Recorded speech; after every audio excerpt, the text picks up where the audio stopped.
I haven't been walking around with my eyes closed. I've been looking through telescopes.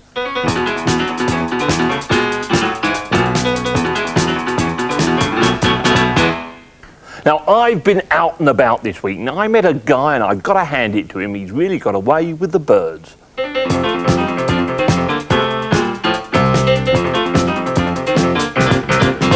I met somebody who's bicycled all the way around the world and literally put his back into it.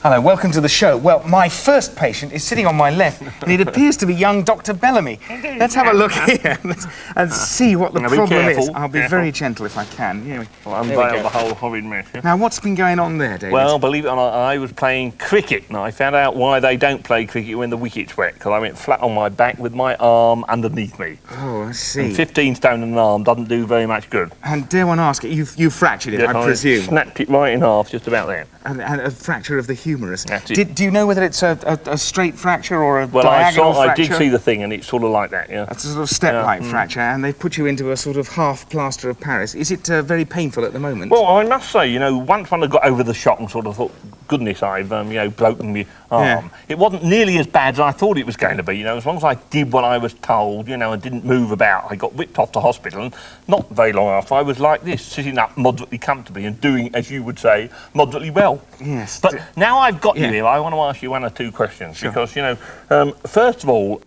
last time I broke my arm, I broke this one and most of the bones in it. I was plastered up as stiff as a board. Yes. Now, there's really no plaster there at all. Why? The answer is there's only one real rule about fractures of bones and helping them set, and that is immobility. They must be immobilised. If the two fragments of the bone are kept immobile together, all being well, they will heal up. I see. Now, that was interesting because I took out a needle and tested me all the way along here and said, can I feel it pricking, which I could. Did they? Good. Now, why did they do that? Oh, I'm delighted they did that. Good, because the reason is that there are very important nerves that are running down from the spinal cord, down through the arm to your fingers to make you work your muscles, make you feel everything. And the point is that they run near the elbow joint. And if there is a fracture below the lower half of the humerus, one fragment of bone might flip out and might snag and sever the nerve there, in which case your part of your hand would be paralysed and you might not be able to feel anything until the nerves had regrown again. But if you can feel and wiggle and everything like that, then at least that hasn't occurred, so that's good. So a nice clean back. And the only real problem is going to bed, because they said go to bed sitting bolt upright. It's very, very difficult, because as you go to sleep, all your muscles go, yes, and they your do. arm goes, and it's very painful. Well, while poor old David was away breaking his bones, I'm afraid I was away last week too, as some of you may have noticed. And the reason was I had a nasty virus infection, and some of you also noticed that I've had lots of colds and coughs recently, the more observant among you. Well, the reason is that I'm taking drugs at the moment which have depressed my immunity, so I can't resist all the normal infections that are going the rounds, and I'll be telling you all about that in a few programmes' time. Well, while us two old crocs have been out and out patients, our young Dr. Pyke here has been extremely active. You've been out and about all over the place, haven't you? Yes, I have. I went to see two most interesting men who had made from the basic raw materials the whole parts of an astronomical telescope. Come and see.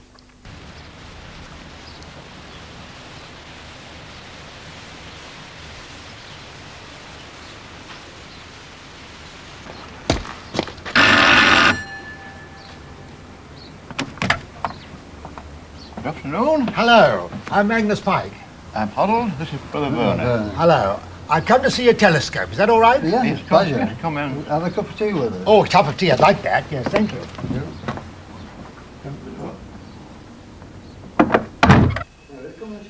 Yes, yes. That's my cup of tea you've got there. That's right, I'm just taking it over to save you carrying it then. Oh, well, isn't that ingenious? Yeah, would you like to take it? Well, then? hang on a minute. Let me just climb up a bit higher. Oh, see, it's real tiring up these steps, isn't it? Yeah, let's have a look at it. Anyway, Isn't that ingenious? Yes, I invented it. You invented that? Take a cup of tea to mother and she'll lay in bed. Isn't that a good idea? Yes. And, And of course, besides being ill, I suppose you could use it if you were a blind person. That's right, yeah. Well, isn't that In fact, I nice? can swing it right over my head, that. Can you? Well, wait, are you going to do it right away? Right, right. Look, hang on. Keep up. Go on. I'm not going to get that cup of tea. You're going to get it.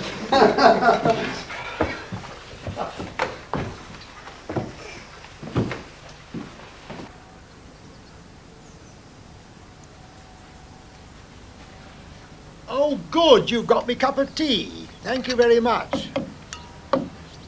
By Jove, what a marvellous view. What a splendid place to have a cup of tea. I'll just have one sip.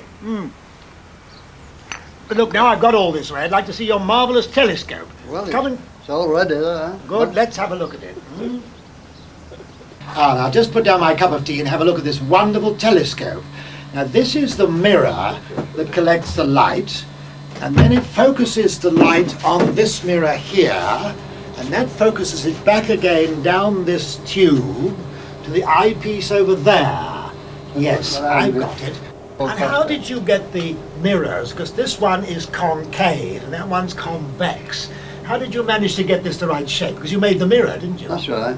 I bought some plate glass, inch-and-a-half plate glass, which were already cut to a circle. How did you get the shape right, though? Well, I used a pendulum on to swing to make a curve. Yes. A 10-foot pendulum makes a 5-foot 40. What a good idea, and had the grinding surface at the bottom. That's right. And it all, you just work it round with a piece of copper. Well, hang on a minute. If you get this a concave shape, how did you get this mirror here, then, convex? Well, I used a pendulum in reverse, it's with a swan neck. Ah, I see, yes. Now, did you people make this entirely on your own? Yes, we did. Really, isn't it wonderful? Now, a thing that I happened to notice that I thought was particularly dramatic was if you look down here you've got your wonderful machinery working this here, and it turns this. And this, in fact, you told me, is a piece of a Jubilee clip. Yeah. So that the teeth of this thing moving here track the telescope to follow anything in the sky, so as the Earth spins underneath it, the telescope always stays the same. Yeah, How did you that's get correct. that idea of using a Jubilee clip? Well, we sorted it out between us, really. How long did it take you to make this machine? Well, About a year, About a year. originally. Yeah. And you made all this dome as well, didn't you? oh yeah. Yes. Must have been quite a business to get it put together. Well, it was over a period of time, and if you do one thing after another, that's the proper way to do it, isn't it? Well, I do think it's marvellous, because you two look about my age, and so we can't claim actually to be young. So here you set to, and you built this complicated and subtle machine, and I think you're a splendid example of why you shouldn't just sit there. You can get out and do these things if you really have the will to do it. Well, that's our life. We've always done that. Now, I did so much enjoy my visit to your house. Thank you very much for having me and showing me all that you've been doing. And for you people, what I'd like you to do is this. Do you do any mechanical things half as ingenious as what you've just been seeing? If you do, write and let us know. We'd like to hear about it. Well, a few weeks ago, a young boy in the studio audience here said to me that it was very silly to say don't just sit there, because nobody ever just sits. They're always breathing all the time, which is a fair point to make. And he asked me what makes us breathe, which is not such an easy question to answer. I thought I would demonstrate how difficult it is to stop breathing by asking you if you can think of ways to extend the length of time for which you can hold your breath. Now, let me start. How long do you think you can hold your breath for, approximately? Just approximately. About 35 seconds. About 35 seconds. Yeah, fair enough. How long do you reckon you could hold your breath for if I asked you? Maybe about 30 seconds. 30 seconds. Well, I'll tell you what we'll do. We will demonstrate something about the mechanism of breathing by asking you to help us in a little experiment. If I can just get down to my Malcolm Sargent position here. Now, what I'm going to ask you to do is you lot on my onion hand, on my right, I'm going to ask you just to try and hold your breath in the normal way. That's just to sort of breathe out, take a deep breath in, and hold it for as long as you can, right? I'll ask you in a minute to do that.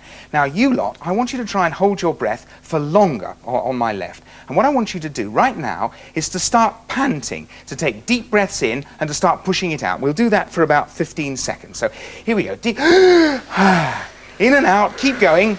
That's beautiful. Oh, it's beautifully orchestrated, this. So Malcolm Sargent would have loved it.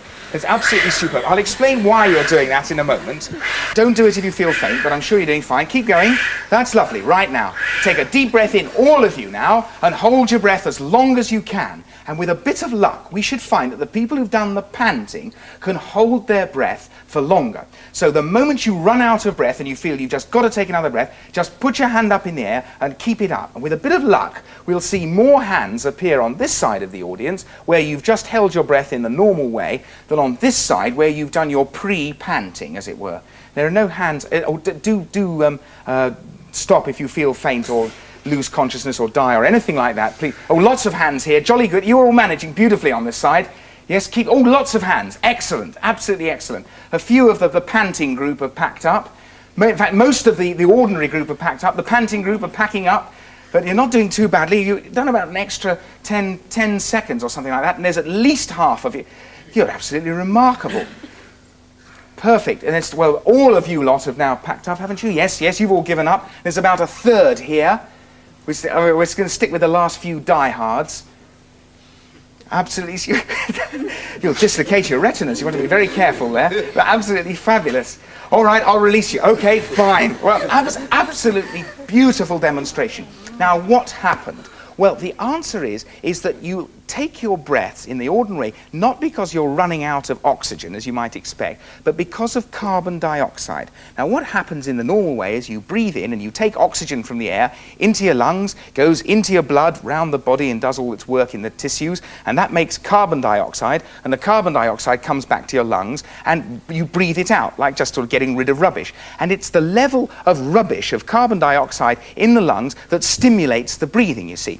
Now, all these people here who were panting, what you lot were doing while you were panting was you were getting rid of all the carbon dioxide that was lying around in your lungs.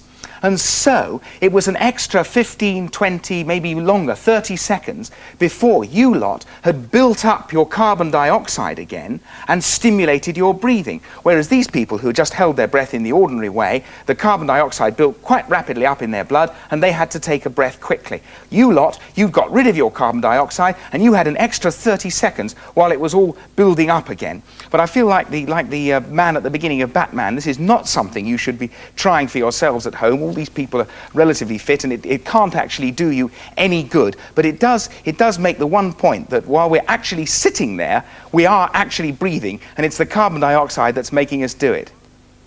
Now, one of the greatest things about Don't Just Sit There is all the super letters you send me, and we had a fabulous one from Brian Loud of Workshop, who really set the ornithological world back on its heels when he raised a woodcock from scratch in his own home. Now, here's the man and here's the bird. Now, what was the secret of your success where others failed? Well, it wasn't so much a secret, David. It's just the fact that there's so little known of the woodcock that I thought it to be a challenge to try and rear a woodcock. I see. Now, you actually took some home movie of this. Now, can you explain what we're seeing? How about this? They appear to be doing tricks of some sort.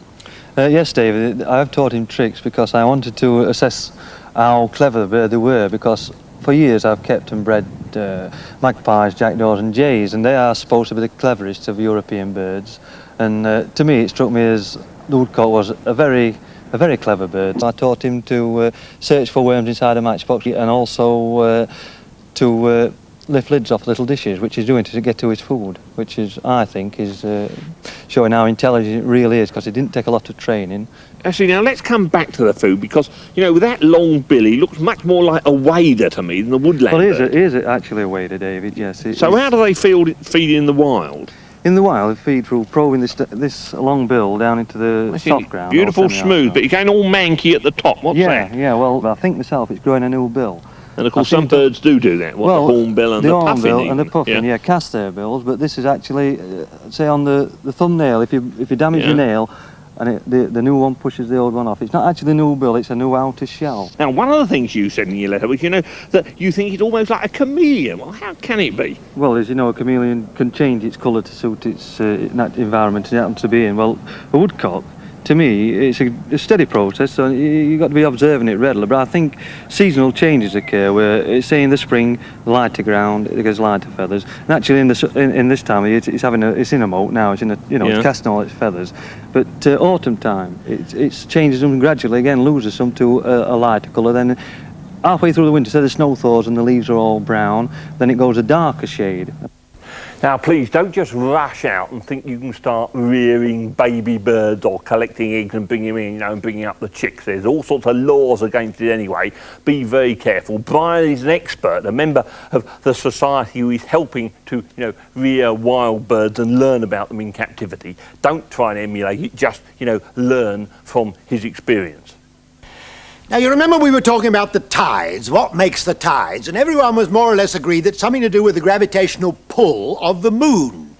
But the real question was, if you have the Earth here and the moon out there, you'd think that that would pull out the tide there, and as the Earth turned, there would be one tide in 24 hours.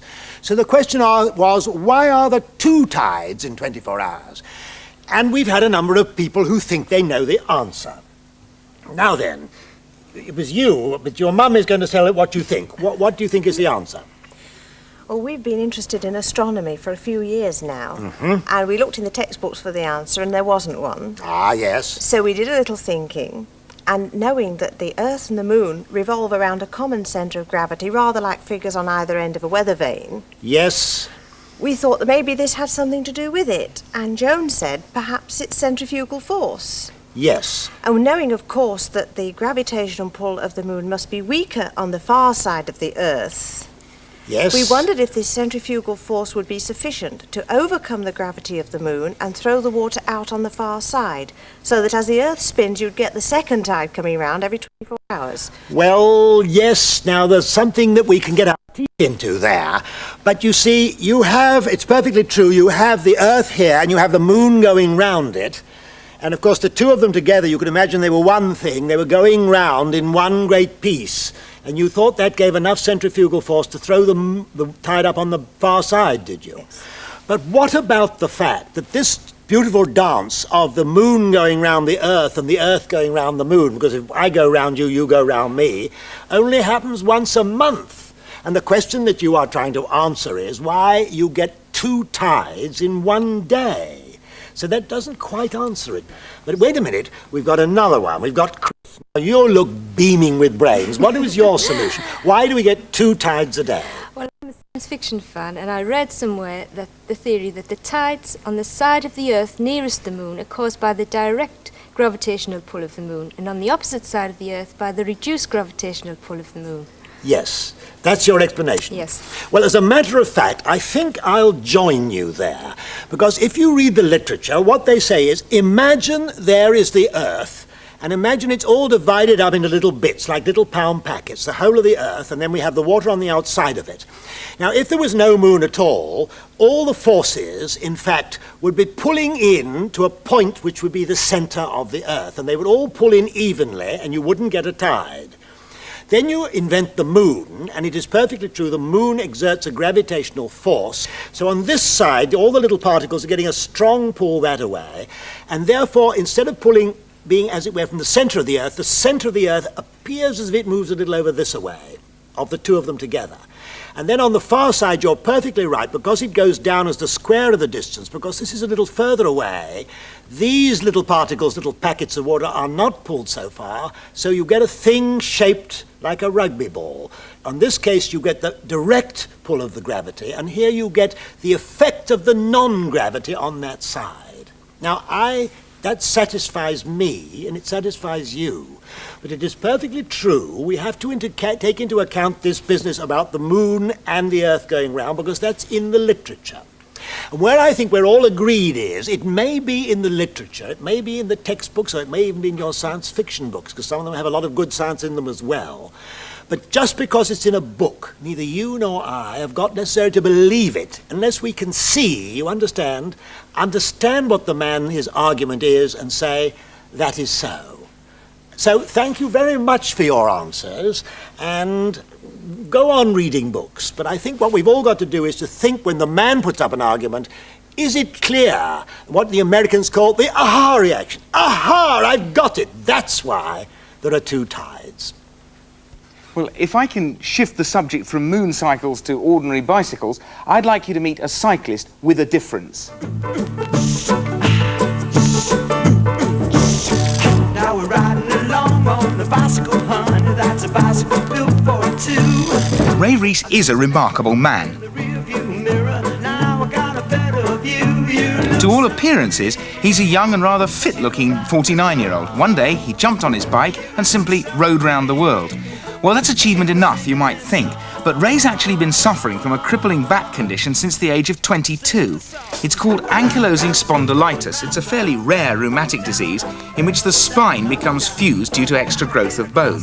It affects men exclusively, and it's recently been discovered that the tendency to develop ankylosing spondylitis is controlled genetically. So Ray would have inherited it, and we could have predicted this by doing a special test on the white cells in his blood. The worrying thing about ankylosing spondylitis is that it starts very early on in a man's life. Ray, when this thing started, how bad was the pain? Well, the pain started in the lower back and then extended to my legs, making me limp to some extent, then went right up to the chest and the neck. And what did your doctors tell you about ankylosing spondylitis at the onset? Well, I was quite young at the time, and I don't think too much was known about it, but basically they said you'd may have to have an operation to immobilise that part of the spine which was painful. To fix it, because it was so painful as the joints were inflamed, that they would actually fix it with bone graft. Yes. And you had a course of radiotherapy at the time, didn't you? Yes, a short course of that, which gave me a temporary relief, which enabled me to start doing something about it myself. And what did the doctors tell you about your future? Well, they said I'd have to forget sport altogether, particularly anything energetic. Yes, I see. Well, you travelled, what, 13,500 miles on that cycle. Now, what made you do that? Well, I thought it would show people what could be done. I mean, people often underestimate the ordinary man in the street, whether it's in terms of rheumatism or arthritis or in their capabilities, and I thought it would show that these things can be overcome. You don't need money to do it. I think that really is a remarkable achievement indeed. And we have a feeling that there are a lot of people who are fighting similar battles. Either you watching or your relatives are fighting similar battles against either medical conditions or handicaps of one sort or another. And we feel there are a lot of stories of courage and determination like that. And if you know of any, we'd be very glad to hear from you indeed. Well, Ray, this year you're bicycling off to America or across America, aren't you? Doing well, yeah. Well, the very best of luck to you, Ray. Drop us a line when you're over there. Thank you very much.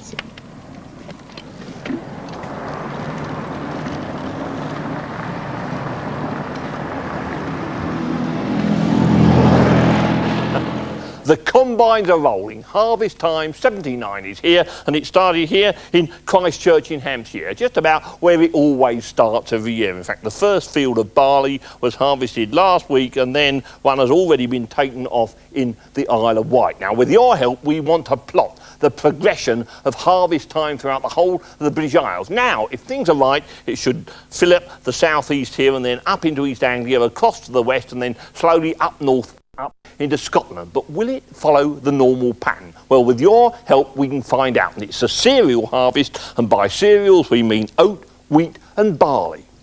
Now, there are two topics I'd like you to write to me about. The first is, do you make any unusual use out of mirrors, either flat ones or curved ones? That's number one. Number two is, can you get any useful things or make any useful objects out of old beer cans or soft drink cans? Let me know. And what I want is your Victorian collection. No, not just pressed plants and seaweeds and things. We've got some smashing ones of those already, and we'd like some more. But how about, moths, butterflies and other exotic insects? Because when they were collected, some of them were quite common, and today they're rare. So send in your old records for us to see. And I'd like to hear, apart from your stories of courage and determination, I'd like to hear from you if you've had a peptic ulcer, either gastric or duodenal, successfully treated in the last couple of months. Let me know too. So from all of us here on the Don't Just Sit There outpatient clinic, until our next appointment next week, goodbye.